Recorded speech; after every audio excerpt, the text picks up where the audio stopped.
Warm greetings in cloudy, kind of little bit wet California here. We've had an unseasonable amount of light rain through the week and clouds and cool weather. And I like it quite a bit. Maybe from my leftover from my native town in Norway where I was born, Bergen, where it rains quite a bit, cloudy quite a bit.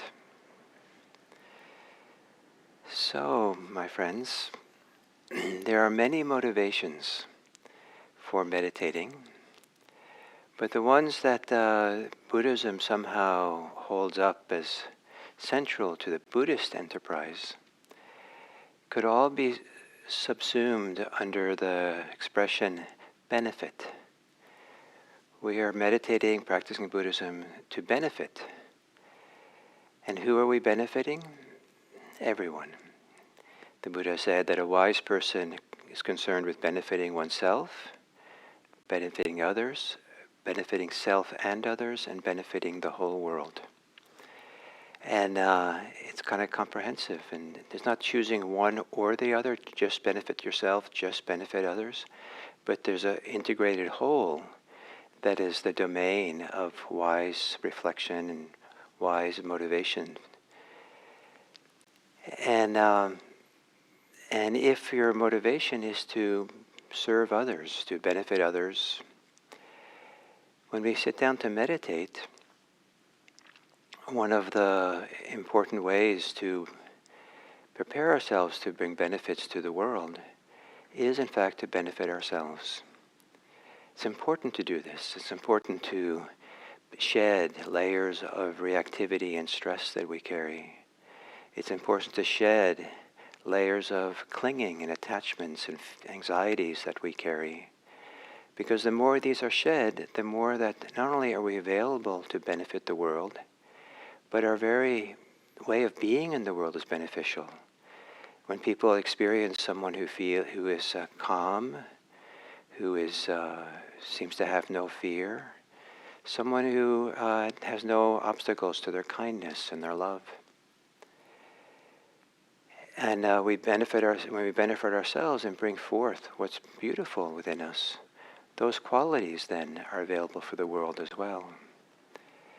So when we sit down to meditate, one of the options you have, and which we'll do today, is to orient the meditation from the very beginning with the question, what is beneficial for me here and now? Let's not just go ahead and just meditate in rote, just meditate because I'm supposed to, and I have a technique to do, I have a way of practicing, and I'll just do it because that's what I do.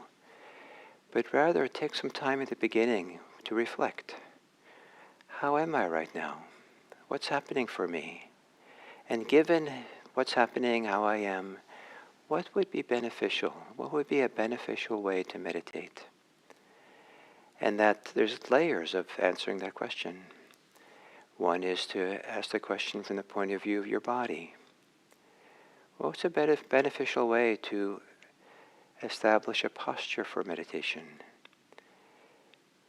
Maybe there's a deep need for rest and relaxation. Maybe there's a deep need for strength. Maybe there's a deep need for to kind of really feel embodied and feel connected here in this body, so that with the body we can feel connected to the world around us. And different postures support these different things. So to be a little bit conscious about what posture is useful for you. In small ways it might change from day to day. And then you might ask, what is beneficial for your heart? Maybe it's taking time to acknowledge what's happening emotionally and with you, not to overlook it or try to barrel through it. Maybe there's some tender, loving care of some kind that your inner life would benefit from. Metta, kindness, compassion. Maybe your heart needs some honesty. Sometimes truth-telling is the greatest need that sometimes we have. To really acknowledge how we are, what's happening, in a clear and unapologetic way. Just, it's like this. Something in the heart can settle sometimes when our situation, ourselves, are really acknowledged. Even to acknowledge that I'm afraid, or acknowledge I'm depressed, or acknowledge that I'm angry. That's a truth-telling that's needed if we want to kind of start bringing benefit to ourselves and to the world. Because when it's honest, then we can kind of find our way with it. What's beneficial for this mind? Maybe how we meditate is important for the mind and the heart. To not strive, or not measure, or not compare ourselves. Maybe it's helpful to be fearless when we meditate, or uninterruptible, undiscourageable, even if there's this discouragement, or to not let it get in the way, even though there's anxiety, not let it get in the way. So sitting here and just asking yourself, what way of meditating right now would be beneficial, given everything? And then meditating that way, or starting that way. Sometimes starting for just a few minutes and then settling into the basic meditation practice. Sometimes it's doing it longer. But what happens to you when you begin your meditation with a question? What would be beneficial right now in how to meditate?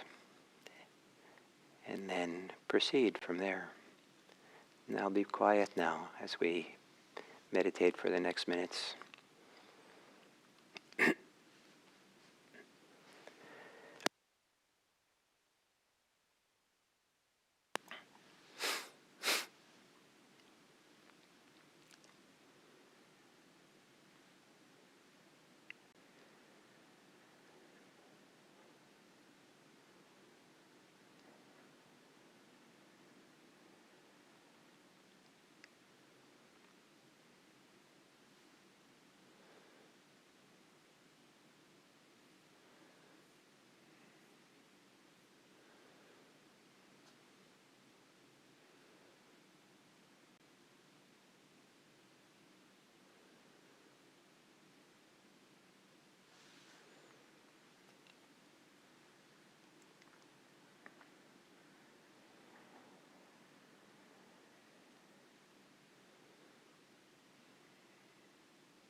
And as we come to the end of this sitting,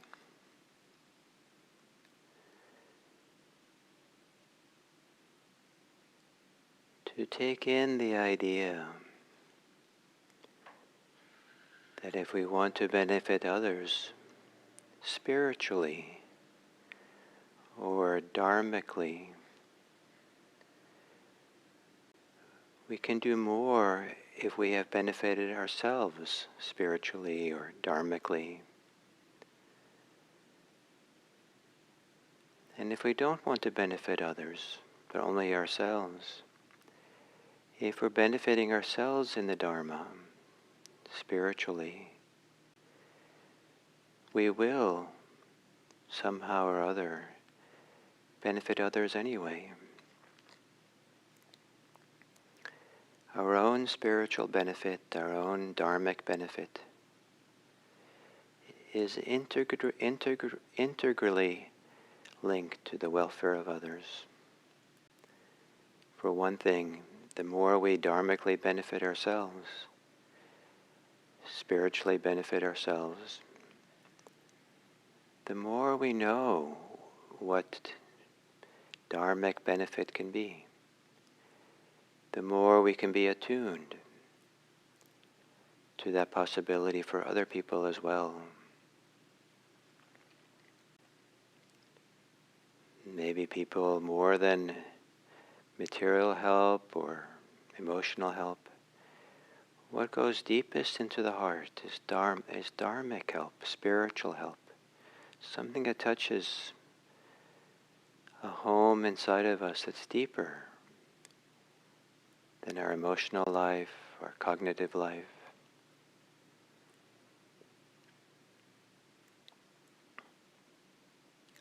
And may it be that as we navigate and walk this path of the Dharma, may it be that we do so to benefit ourselves, to benefit others, to benefit self and others, and to benefit the whole world. May our deepening connection to the dharmic life, to the spiritual life, be a support for the welfare and happiness of all beings. May all beings be happy. May all beings be safe. May all beings be peaceful. And may all beings know freedom, freedom from suffering, and find it in their hearts.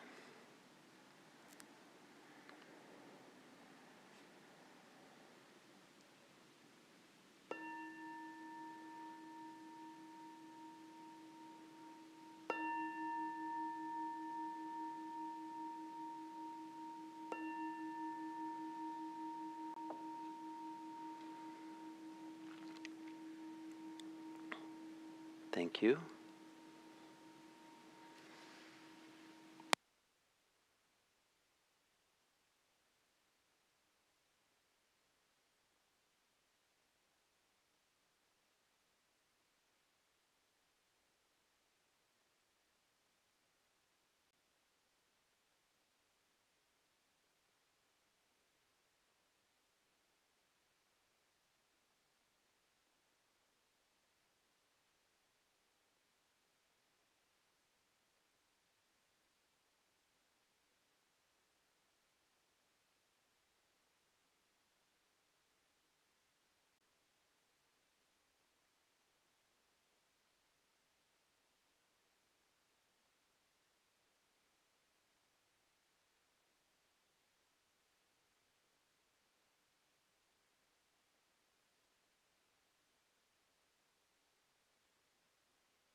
So thank you. So we come to the last of these 5 talks on attunement. And so with the acronym TOUCH, there's thinking well, thinking carefully about the suffering we encounter. Because the attunement we're talking about is the attunement that allows a meaningful, important, effective compassion, healthy compassion to come forth into our care for the world. So before we're ready for compassion, we want to be attuned to the suffering, and that can take some reflection and thinking. We want to be open to it, willing to experience it. And this willingness, this openness to it, is a profound thing because it's part of the movement towards freedom. Freedom from resistance, freedom from picking things up, freedom from blocking or becoming so free we're like an open window and everything can pass through without touching the window, without affecting the window, breaking the glass. Being upright, stable, strong, undefeated, uncollapsed, just fully present, not assertive, not withdrawing, but a strong sense of presence with suffering we're encountering. And then communicating with people, to really be in conversation with them and find out better what's going on. Don't assume we know. Don't assume we know what's needed. But to find out, be in communication, get the information. And then today, the H of touch is help. Important part of compassion is to help, to do something, to alleviate the suffering in oneself, in others, and in the whole world. And as a kind of building block to become compassionate and to real compassionate action, the help that I'm going to talk about today is a little bit more, maybe more modest, or a stepping stone towards more full compassionate action. To help, you want to be able to ask the question, what is helpful here? What is beneficial? And in all directions, what is beneficial for oneself? Because if we leave ourselves too much out of the equation, then we can actually cause harm to ourselves and to others. If we don't bring careful attention to our motivations, our emotions, our feelings, our reactions to the situation, and just feel like we're obligated to help someone and we're supposed to be altruistic and not care for ourselves at all, we actually can be so disconnected from ourselves that inadvertently unhelpful things will come out of us. We say things, we express things, we feel we actually discover we're maybe there's anger in trying to help someone because we don't really want to, but we feel like we should. And so what is helpful for ourselves in this situation? And this, really questioning ourselves is very important also, because with compassionate action, some people will live under rules of obligation and duty and shoulds that are kind of authoritarian, kind of override any careful attention, and can exhaust people. Part of the compassion fatigue can sometimes come from the sense of obligation. I have to do this, I have to do this. And so to really question that and say, what is beneficial here for me? Because when I'm benefited, especially spiritually benefited, dharmically benefited, and become settled and peaceful and calm and have a nice presence, then not only can we act better, but the action that we do conveys something important. Many times the medium is the message. If we do things because we're helping someone, because we're anxious and we're trying to, assuage our fear, motivated by fear, that'll have a very different message to people than if we're calm and settled and we don't act from fear, but we act with great energy, great passion or something, but we're calm and settled and present and clearly kind of connected to the person we're doing it. in a way that we can't be if we're being motivated by fear. And by what is helpful for oneself is to check in with oneself and understand what motivates us to be helpful. Because if we're motivated to help others, because we're not really caring for them, but if we really look carefully, we're just trying to get comfortable for ourselves.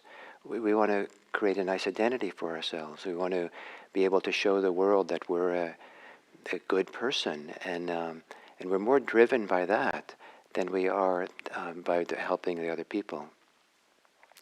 And all those other those kinds of motivations for ourselves are not spiritually beneficial, not dharmically beneficial, and actually can cause kind of long-term harm sometimes even.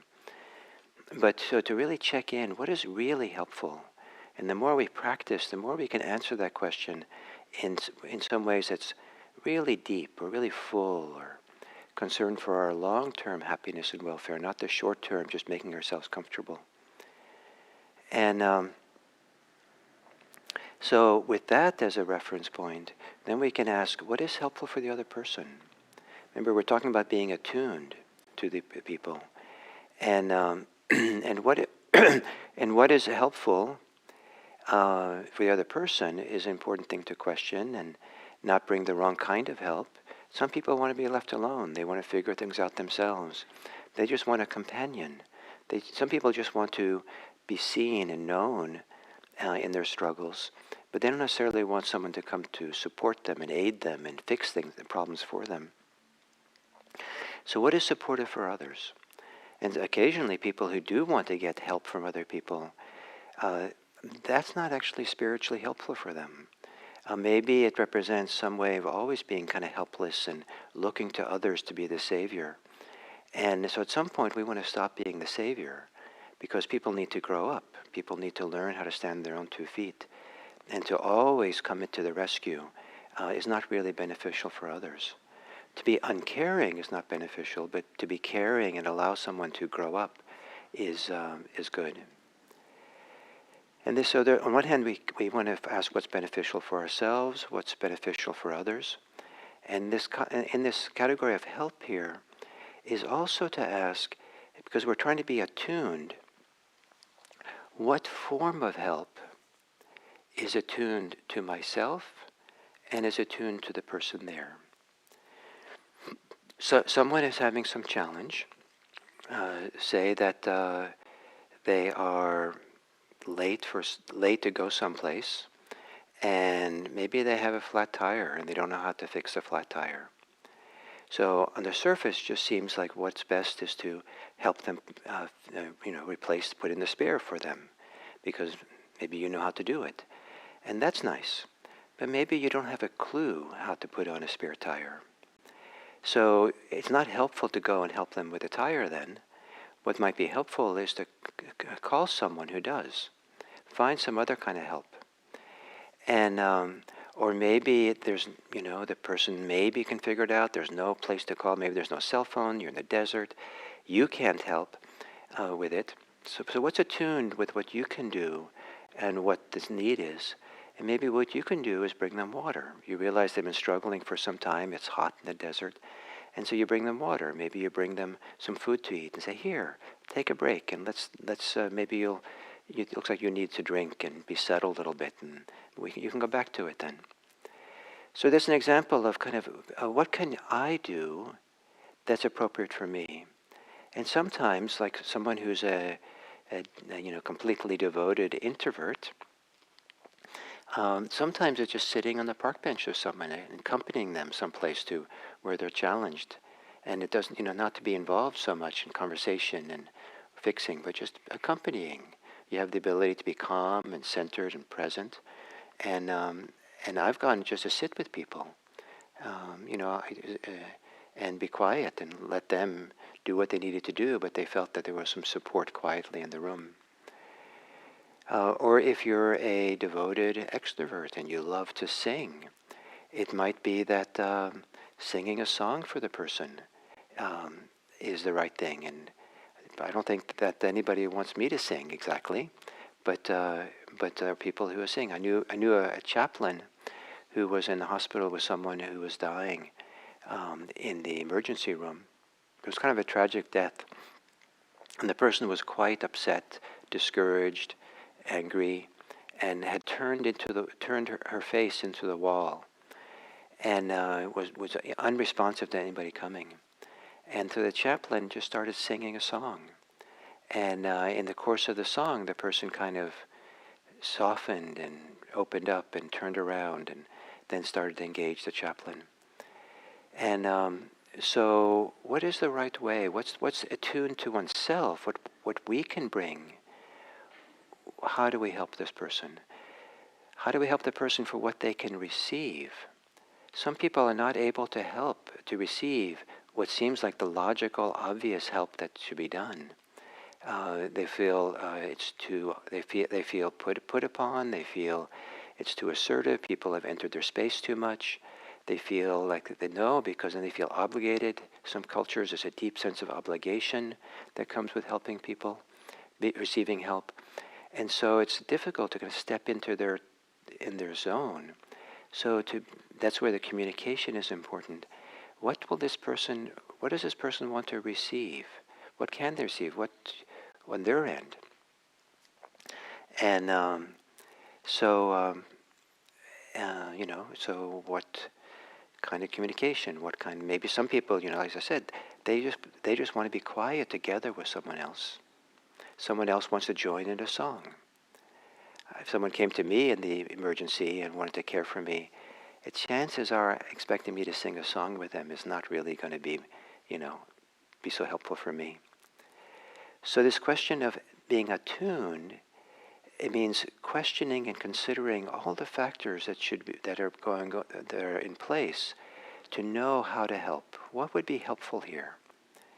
Given oneself, given the other person, given the situation, with the assumption, and this I think is a really good assumption to go by, is that there are, any given time, there are many ways to help, not just one. And if we are rushing into that one way that we think is the right way, then there's a good chance we're going to miss what the situation is really about, the total situation that includes oneself. So touch, think, openness, uprightness, communication, and help. All places where we do the work of attunement. Great. So thank you, and I will be away next week. I'm back at the IRC for a retreat, and actually for the next 2 weeks. And next week, Don Neal will come, and wonderful new teacher coming up here at IMC, and then the following week, it's going to be Kodo Conlin, who taught for us last fall, and also a wonderful upcoming teacher here at IMC. And then I'll be back in after those 2 weeks for one more week before I get ready and go on my month-long retreat. I'm doing a self-retreat for the month of June. So thank you, and you'll be in good hands with the teachers that are coming, and please support them in their capacity to be a teacher, and appreciate them, and I'll see you in a couple of weeks. Thank you very much. At that point, I want to continue on this theme. So this idea of compassion is an ongoing theme. And it's also an ongoing way of dealing with the theme so far this year of how to be with challenges. And now we're kind of covering the area of compassion in that field. So we've been doing that for a few weeks, and we'll continue for a while. So, thank you.